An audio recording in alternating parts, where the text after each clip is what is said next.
Tahrir Square, Baghdad, Iraq. This is the stage of continuous protests against 13 years of brazen corruption. It's one of several squares where Iraqis have confidently marched to express their lifelong frustrations and discontent against their state. Last week, protesters targeted the headquarters of Iraq's Supreme Religious Council. Protesters used shoes and vegetables as ammunitions, which they held at a poster adorned by the face of Ammar al-Hakim, which read, "A nation which you do not serve is a nation you do not deserve to represent."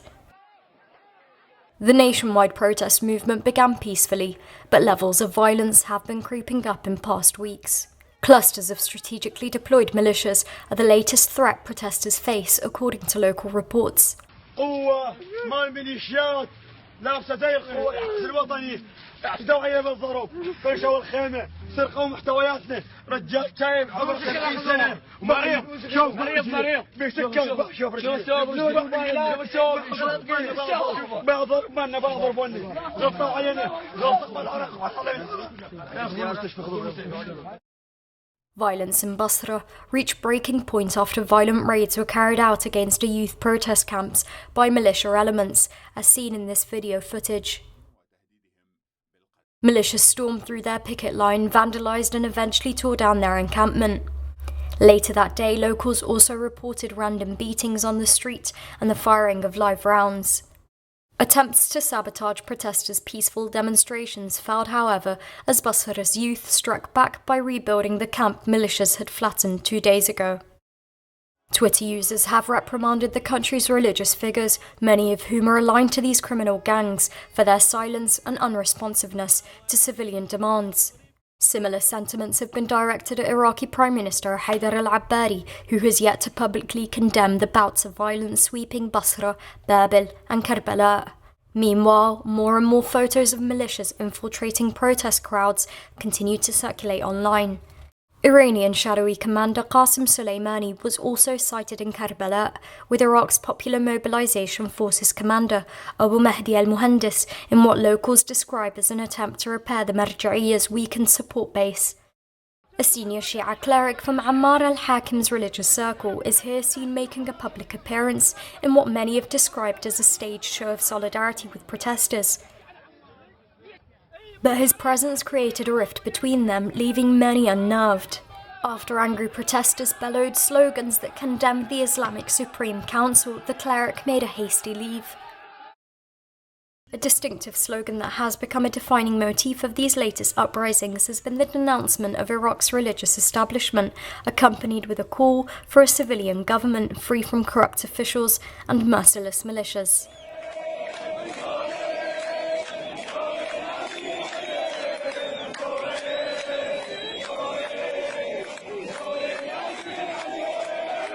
Former Iraqi Prime Minister Nouri al-Maliki's popularity might be waning among the people. All he does appear to have is the unwavering support of Iraq's Islamic Da'wah Party. In a press statement released 4 days ago, Da'wah announced its official support for Nouri.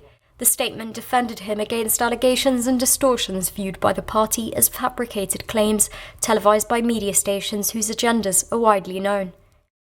They described the information in the report in which these accusations are brought out as falsified to vindicate those who are really responsible.